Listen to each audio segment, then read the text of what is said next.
আসসালামু আলাইকুম রহমতুল্লাহ। Welcome to my channel Rafi education centre. Rafi education centre পক্ষ থেকে তোমাদের সকলকে ওয়েলকাম জানাচ্ছি। আমি এআর রনি। তো আজকে আমি তোমাদের মাঝে হাজির হয়ে গেলাম নতুন আরেকটি ভিডিওতে। কেমন আছো তোমরা? আশা করি অনেক ভালো আছো। আমিও আলহামদুলিল্লাহ অনেক ভালো আছি, আল্লাহ পাক অনেক ভালো রাখছে। তো আজকে আমি তোমাদের মাঝে আলোচনা করব সাফিক্স প্রিফিক্স। সাফিক্স প্রিফিক্স তোমরা যারা ক্লাস 8, 9, 10 এবং যারা এসএসসি পরীক্ষার্থী 2022 আছো তাদের জন্য খুবই ইম্পর্টেন্ট একটা টপিক। তো এই টপিকটা তোমাদের জন্য খুবই ইম্পর্টেন্ট। এটা গ্রামাটিক্যাল একটা অন্যতম গুরুত্বপূর্ণ একটা টপিক। তো অনেকেই এই টপিকটা অ্যান্সার করতে ভয় পাও, হয়তো বা অ্যান্সার করার নিয়ম কারণ হয়তো বা তুমি জানো না, বিধায় এটা ভয় পাও। তো আজকের ভিডিওতে আমি তোমাদের এই জিনিসটা একবার ক্লিয়ার করে দেবো, A to Z suffix prefix সম্পর্কে তোমাকে বলবো। তো আশা করি আজকের পর থেকে তোমাকে সাফিক্স প্রিফিক্স নির্ণয় করার জন্য কোনো প্রকার সমস্যা হবে না, ঠিক আছে? তো যারা আমার চ্যানেলটা এখনও সাবস্ক্রাইব করো নাই তারা অবশ্যই আমার চ্যানেলটা সাবস্ক্রাইব করে নাও। যারা করেছো তাদেরকে অসংখ্য ধন্যবাদ।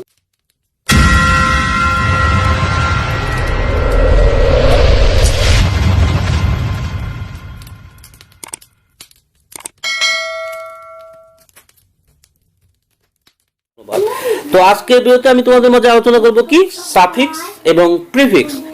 তো শুরুতে জেনে নেওয়া যাক যে সাফিক্সটা আসলে কি। সাফিক্সটা আসলে কি সেটা আগে তোমাকে জানতে হবে। যে সাফিক্সটা হচ্ছে যেসব অর্থহীন শব্দ কোনো ওয়ার্ডের পরে বসে নতুন অর্থবোধক শব্দ তৈরি করে, সেটাই হচ্ছে সাফিক্স। কোনো অর্থহীন শব্দ, যেসব অর্থহীন শব্দ কোনো ওয়ার্ডের পরে বসে নতুন অর্থবোধক শব্দ তৈরি করে তাকে সাফিক্স বলে। তো যেমন অনেস্টি, অনেস্ট যোগ ওয়াই, অনেস্টের সাথে কি যোগ হয়েছে? ওয়াই যোগ হয়েছে, তাহলে কি হয়ে গেল? অনেস্টি হয়ে গেল। এরপরে ফ্রিডম, ফ্রির সাথে ডোম যোগ করা হলো, তাহলে হলো ফ্রিডম। তো দেখো অর্থগুলো চেঞ্জ হয়ে গেছে। অনেস্টের অর্থ হচ্ছে সৎ আর অনেস্টি অর্থ হচ্ছে সততা। অনুরূপভাবে ফ্রিডম অর্থ হচ্ছে ফ্রি মানে মুক্ত বা স্বাধীন, আর যখন ফ্রিডম বলবো তখন হচ্ছে স্বাধীনতা, তখন হচ্ছে কি স্বাধীনতা। তাহলে অর্থগুলো চেঞ্জ হয়ে যায়। তো যেসব অর্থহীন শব্দ কোনো ওয়ার্ডের পরে বসে নতুন অর্থবোধক শব্দ তৈরি করে সেইটাই হচ্ছে সাফিক্স। এবার আমি তোমাদের সাথে আলোচনা করবো যে প্রিফিক্সটা কি। তো প্রিফিক্সটা হচ্ছে যেসব অর্থহীন শব্দ কোনো ওয়ার্ডের পূর্বে বসে নতুন অর্থবোধক শব্দ তৈরি করে সেটা হচ্ছে প্রিফিক্স, ঠিক আছে? সাফিক্সটা হচ্ছে পরে বসে আর প্রিফিক্সটা হচ্ছে আগে বসে, ঠিক আছে? যেমন অনেস্টির সাথে অনেস্টির আগে ডিসঅনেস্টি যোগ করা যায়, ঠিক আছে? অনেস্টি ছিল হইছে সততা, আর ডিসঅনেস্টি হচ্ছে অসততা বা অসাধুতা, ঠিক আছে? আর হেলদি, হেলদি হচ্ছে স্বাস্থ্যবান, আনহেলদি মানে হচ্ছে স্বাস্থ্যবান যে নয়, অর্থাৎ স্বাস্থ্যবানের বিপরীত। তো এখানে কি এই যে এখানে ডিস অথবা ইউএন এগুলোর যদি এগুলো যদি কোনো ডিকশনারিতে তুমি সার্চ করো ডিস অর্থ কি বা ইউএন আন অর্থ কি, তাহলে এগুলোর কোনো অর্থ পাওয়া যাবে না, ঠিক আছে? তো এজন্য বলা হচ্ছে যে অর্থহীন শব্দ এটা আগে বসবে। প্রি মানে হচ্ছে আগে, প্রি মানে কি? প্রি মানে হচ্ছে আগে। তো যেসব অর্থহীন শব্দ কোনো ওয়ার্ডের পূর্বে বসে মানে আগে বসে নতুন অর্থবোধক শব্দ তৈরি করে তাকে কি বলে? প্রিফিক্স বলে। তো আশা করি যে এই বিষয়টা বুঝতে পারছো যে সাফিক্স কোনটা আর প্রিফিক্স কোনটা, ঠিক আছে? তো এখন এই যে সাফিক্স আর প্রিফিক্স এটা তোমার পরীক্ষায় কিভাবে আসবে, এটা কিভাবে তোমার অ্যান্সার করতে হয়, তোমাকে এখানে সারা একটা প্যাসেজ দিবে, যে কোনো একটা ঘটনা কেন্দ্রিক একটা প্যাসেজ দিবে তোমাকে। সেই প্যাসেজটার মধ্যে লেখা থাকবে যে অ্যাড সাফিক্স প্রিফিক্স। কি লেখা থাকবে? তো দেখো এখানে আমি তিনটা এক্সাম্পল তোমাদেরকে বোঝানোর জন্য আসলে add suffix prefix both the root words in the bracket. তো এইটা আসলে তোমাদের প্রশ্নপত্রের মধ্যে লেখা থাকবে যে add suffix prefix both the root words in the bracket. তো অ্যাড মানে কি? যোগ করা, সাফিক্স যোগ করতে বলছে অথবা প্রিফিক্স যোগ করতে বলছে। আর বোধটা কি? বোধটা হচ্ছে সাফিক্সও হতে পারে, প্রিফিক্স দুইটাই হতে পারে, ঠিক আছে? সাফিক্স মানে কি? শুধু সাফিক্স হবে, প্রিফিক্স মানে হচ্ছে শুধু প্রিফিক্স হবে। আর যখন বোধ তখন কি? সেটা দুইটাই হতে পারে, সেটা সাফিক্স প্রিফিক্স দুটো মিলে হতে পারে। তো এটাই হচ্ছে তোমাদের এটা লেখা থাকে। তো আমি উদাহরণস্বরূপ এখানে লিখছি কি, এক নাম্বার দেখতে পাচ্ছ educate is the backbone of a nation. Educate মানে শিক্ষিত করা, তাহলে শিক্ষিত করা হচ্ছে জাতির মেরুদণ্ড। তো সেন্টেন্সের অর্থ হচ্ছে না। তো এখানে কি হবে যে এডুকেট থেকে এটা কি করতে হবে? এডুকেট থেকে অবশ্যই এটাকে কি করতে হবে? নাউন করতে হবে, ঠিক আছে? এডুকেটকে নাউন করলে কি হয়? এডুকেটকে যদি আমরা নাউন করি তাহলে হবে কি? এডুকেশন। তো এডুকেটকে যদি আমরা নাউন করি তাহলে কি হবে? এডুকেশন। তাহলে এখানে আমরা কি লিখতে পারি? যে এডুকেশন। ঠিক আছে, এডুকেট কে নাউন করলে কি হচ্ছে এডুকেশন, তাহলে এটা অর্থপূর্ণ হলো education is the backbone of a nation, অর্থাৎ শিক্ষাই জাতির মেরুদণ্ড, শিক্ষাই জাতির কি মেরুদণ্ড। তো এই যে এডুকেশন, এই এডুকেশনটা হচ্ছে এখানে কি নাউন, এটা কি সাফিক্স করা হলো, এডুকেট থেকে কি হলো এডুকেশন, তাহলে এটা কি হলো সাফিক্স হলো। ঠিক আছে, অর্থটাও তোমাদের বুঝতে হবে, অর্থ যদি না বুঝো তাহলে সেক্ষেত্রে সাফিক্স প্রিফিক্স নির্ণয় করা যাবে না। অবশ্যই এই ক্ষেত্রে অর্থ ভেঙে ভেঙে অর্থগুলো বোঝার চেষ্টা করবে। ঠিক আছে, এডুকেট থেকে কি হলো এডুকেশন, এটা হলো তাহলে কি সাফিক্স, এটা হলো কি সাফিক্স হলো, তাই না। এখন আমরা যাব প্রিফিক্সে। তো প্রিফিক্স যদি করো তাহলে এখানে দেখো a honest man is disliked by all, a honest man is disliked by all, এটা কি অর্থপূর্ণ হলো এই বাক্যটা? অবশ্যই না। একজন সৎ মানুষ কারো দ্বারা কিন্তু অপছন্দিত হয় না, একজন সৎ মানুষ কারো দ্বারা ঘৃণিত হয় না, সৎ মানুষ কি হয়, সৎ মানুষ সবার দ্বারা কি হয় শ্রদ্ধা প্রাপ্ত হয়, তাদেরকে সবাই ভালোবাসে। তো যেহেতু এটা অর্থপ্রাপ্ত হচ্ছে না, তাহলে বুঝতে হবে যে এখানে তোমাকে অবশ্যই প্রিফিক্স করতে হবে।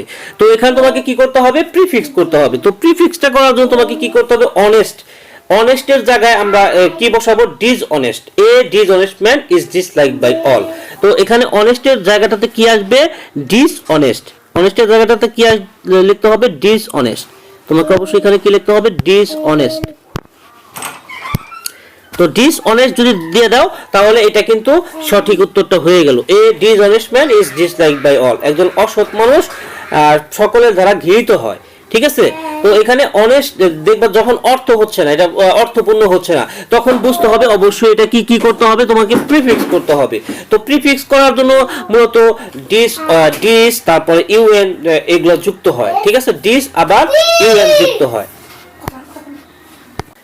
এবার তোমাদের মাঝে আলোচনা করব বোথ, বোথটা আসলে কিভাবে, and health man cannot enjoy his life, এটাও কি আসলে অর্থ হচ্ছে না, এটাও কিন্তু অর্থ হচ্ছে না। এন্ড হেলথ, হেলথের আগে তো এন্ড কখনোই বসবে না, এটা তো এমনিতেই বোঝা যায় যে এন্ড হেলথ, এটা হেলথের আগে কখনো কি বসতে পারে না এন্ড বসতে পারে না, কারণ এইচ যখন হয়ের মতো উচ্চারণ করবে তখন তার আগে অবশ্যই এ বসবে, তাই না। এইচ ইংরেজি বর্ণ এইচ যখন হয়ের মতো উচ্চারণ করবে তার আগে কি বসবে এ বসবে, কিন্তু এখানে কি আছে এন আছে, তার মানে এখানে হেলথ তার থাকছে না। ঠিক আছে, এই হেলথের জায়গায় আমরা কি লিখতে পারি আনহেলদি, হেলথের জায়গাটাতে আমরা কি লিখতে পারি আনহেলদি। তো এখানে লিখি আনহেলদি, আনহেলদি, তো আনহেলদি লিখলাম। ঠিক আছে, তো এখন যদি এটা অর্থ করো an unhealthy man cannot enjoy his life, অর্থাৎ একজন অস্বাস্থ্যবান মানুষ বা একজন স্বাস্থ্যহীন মানুষ কি করতে পারে না, তার জীবনকে উপভোগ করতে পারে না। ঠিক আছে, তো এখানে দেখো যে হেলথ শব্দটার আগে কি হয়েছে ইউএন যোগ হয়েছে এবং পরে কিন্তু ওয়াই যোগ হয়েছে। তো এটা কি হয়েছে, এটা হচ্ছে বোথ হয়েছে, একটা এটা সাফিক্সও হয়েছে প্রিফিক্সও হয়েছে। ইউএন মানে এটা কি সাফিক্স আর ওয়াই যোগ করা হয়েছে তাহলে এটা প্রিফিক্স, তো এটাই হচ্ছে বোথ।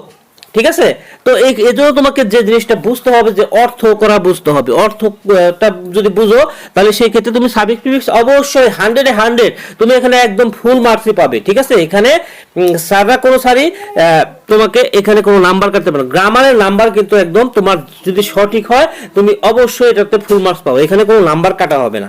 ঠিক আছে, এখন মূল কথা হচ্ছে যে সাফিক্স বা প্রিফিক্স বা বোথ,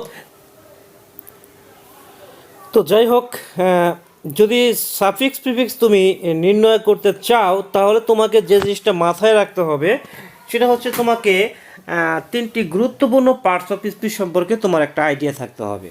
হ্যাঁ, তিনটি গুরুত্বপূর্ণ পার্টস অফ স্পিচ, তিনটি না চারটি গুরুত্বপূর্ণ পার্টস অফ স্পিচ সম্পর্কে তোমার একটা বেসিক আইডিয়া থাকতে হবে। ঠিক আছে, সাফিক্স বা প্রিফিক্স করতে গেলে বারবার যেই কথাগুলো আসবে সেই কথাগুলো হচ্ছে নাউন, অ্যাডজেক্টিভ, ভার্ব এবং অ্যাডভার্ব, এই চারটা কথা তোমাকে বারবার এই চারটা কথা আসবে। সাফিক্স বা প্রিফিক্স যেটাই তুমি করো এখানে চারটা পার্টস অফ স্পিচের তোমার দরকার হবে। ঠিক আছে, তো এখানে তোমাকে চারটা জিনিস নাউন আসবে,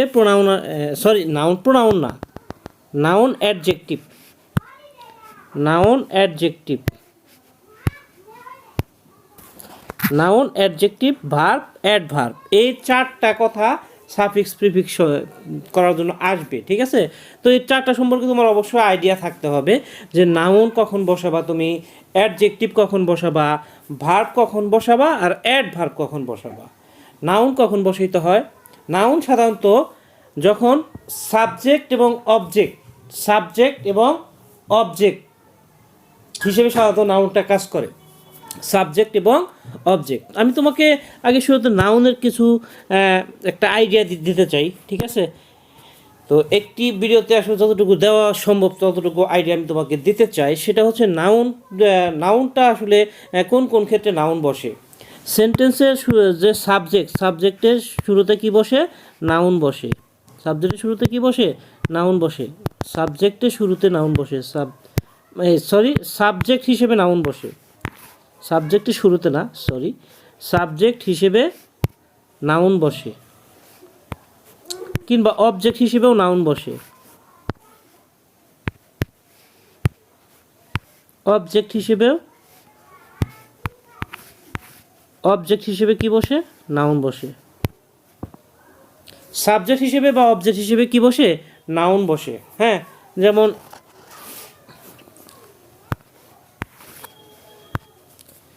এখানে আমি যদি লিখি যে, তো এখানে তুমি একটা উদাহরণ দেখতে পাচ্ছ যে ইলিটারেসি ইজ এ কার্স।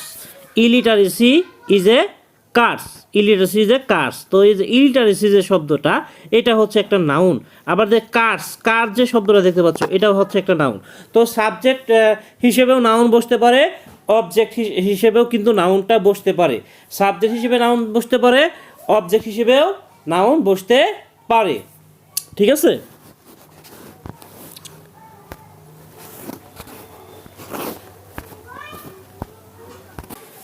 তো পরবর্তী যে রুলসটা দেখতে পাচ্ছ নাউনে, সেটা হচ্ছে পসেসিভের পরে নাউন বসে। পসেসিভের পরে যদি শূন্যস্থান পাও সেক্ষেত্রে নাউন করতে হবে, ঠিক আছে। পসেসিভের পরে কি করতে হবে? নাউন করতে হবে, ঠিক আছে। তো পসেসিভ বলতে কোনগুলাকে বোঝায়? পসেসিভ বলতে আসলে কোনগুলোকে বোঝায়? এই যে মাই,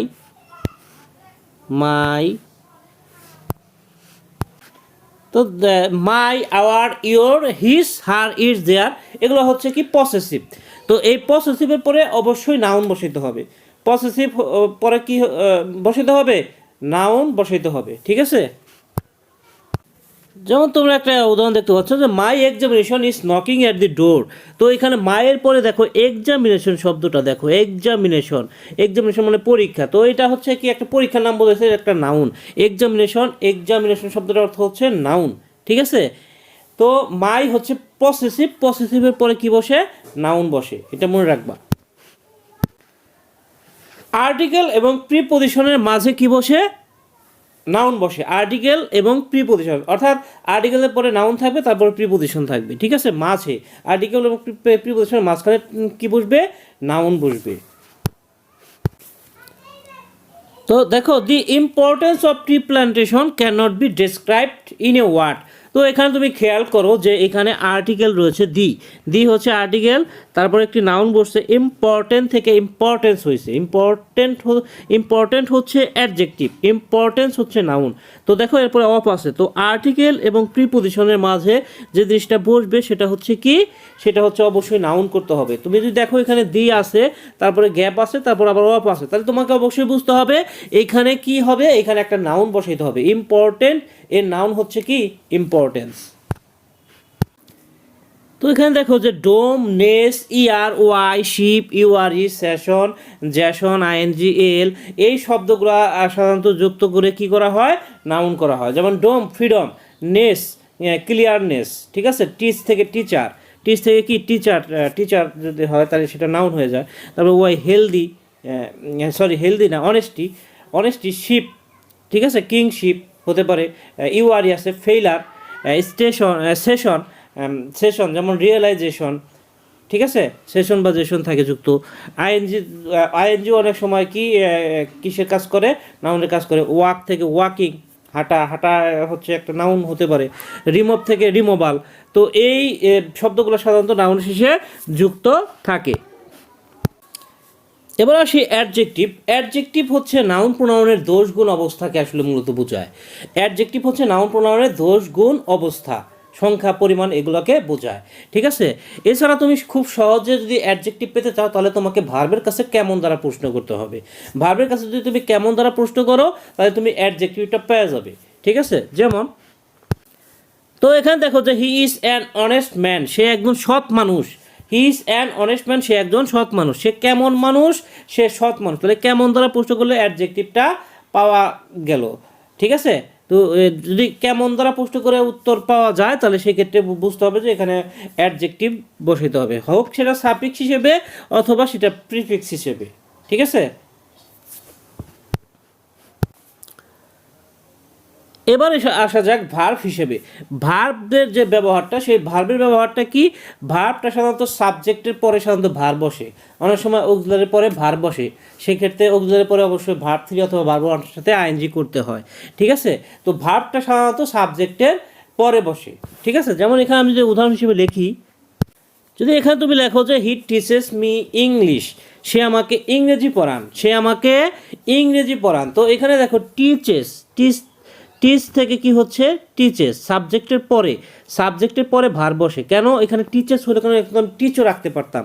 আমরা জানি প্রেজেন্ট ইনডিফিনিট টেন্সের ক্ষেত্রে সাবজেক্ট যদি থার্ড পারসন সিঙ্গুলার নাম্বার হয় তবে ভার্বের সাথে এস বা ই এর যুক্ত করতে হয়। ভার্বের সাথে তাহলে কি যুক্ত করতে হয়? এস বা ই এর যুক্ত করতে হয়। এই জন্য দেখো সাবজেক্টের পরে কি বসছে? ভার্বটা বসছে। তো ভার্বটা সাধারণত সাবজেক্টের পরে বসে, কিংবা অনেক সময় অক্সিলারি ভার্বের পরেও কিন্তু ভার্ব বসতে পারে, সেটা ভার্ব 3 আকারে অথবা ভার্ব 1 আইএনজি আকারে। তো দেখো এখানে আমি একটা সেন্স লিখছি যে he is respected by all, সে সকলের দ্বারা শ্রদ্ধা প্রাপ্ত হয়। তো এই দেখো এখানে রেসপেক্টেড এখানে দেখো ইজের পরে ভার্ব 3 করা হয়েছে, রেসপেক্টেড। ঠিক আছে, রেসপেক্টেড যা হচ্ছে শ্রদ্ধা, রেসপেক্টেড মানে শ্রদ্ধা করা। তো এখানে he is respected by all. ঠিক আছে, তো এখানে দেখো প্রশ্ন তোমার থাকতে পারে রেসপেক্ট, তুমি এখানে কি লিখলা? রেসপেক্টেড। ঠিক আছে, বানানটা একটু ভুল হয়েছে, এটা একটু ঠিক করে দিচ্ছি। রেসপেক্টেড,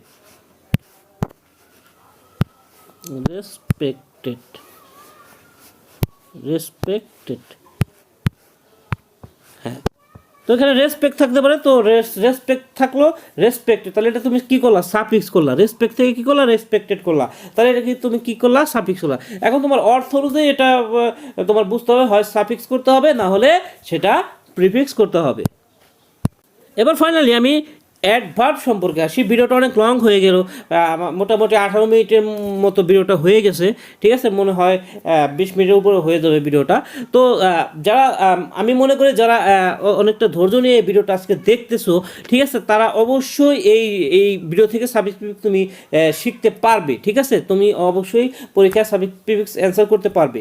এরপরও আমি তোমাদের সাবজেক্ট প্রিফিক্সের উপর তোমরা যদি চাও তাহলে আমি এটার উপর প্রচুর এক্সারসাইজ তোমাদের করাবো। ঠিক আছে, প্র্যাকটিস করাবো যদি তোমরা এটা চাও। ঠিক আছে, অবশ্যই তোমরা কমেন্ট বক্সের মাধ্যমে আমাকে জানাতে পারো।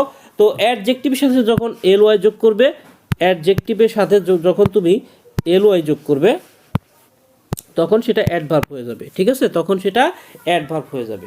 সাধারণত ভার্বকে মডিফাই করে কে? অ্যাডভার্ব। ভার্বকে কে মডিফাই করে? অ্যাডভার্ব। ঠিক আছে, অর্থাৎ সেন্টেন্সের ভার্বকে মডিফাই করবে কি? অ্যাডভার্ব। অর্থাৎ ভার্বের পরে শূন্যস্থান থাকলে সেক্ষেত্রে বুঝবা সেটা অবশ্যই অ্যাডভার্ব হবে। সেক্ষেত্রে অ্যাডজেক্টিভ শেষে এলওয়াই যোগ করে দিলেই হলো। যেমন এখানে স্লো থাকতে পারে, আমি একটু নিচে লিখছি, স্লো মানে এটা অ্যাডজেক্টিভ। ধীর, তাহলে কেমন? ধীর, স্লো। তো এটার সাথে যদি আমি স্লোলি যোগ করি তাহলে সেটা কি? অ্যাডভার্ব। স্লোলিটা কি? অ্যাডভার্ব। আমি একটু সেন্টেন্স আকারে তোমাদের বোঝাই। যেমন হি